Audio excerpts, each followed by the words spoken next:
Ek weet nou nie wat om die ding te noem nie, soos 'n malle meele, soos 'n going around. Ek is nie heeltemal seker nie, maar ek weet definitief dis 'n braaier. Nou kyk nou hierdie oulike patent. Kyk nou net hierdie oulike braaier.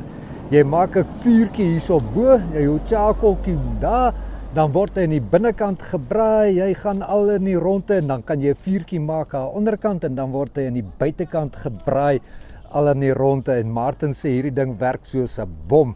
Daar's 2 dun roostertjies op, daar's 2 dik roostertjies op. Die dik roostertjies is teenoorgestel en die dun roostertjies is teenoorgestel. En so draai binne balans en word daai vleisie van jou goed gaar bo en onder, en nie een op 'n slag nie. Nee, sommer 4 van hulle op 'n slag. As jy hierdie braaier wil hê nou vir Kersfees, groot familiebyeenkoms, baie vleis om te braai.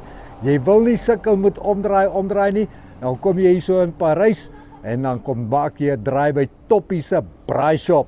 Dit is waar jy hierdie braai en baie ander gaan kry.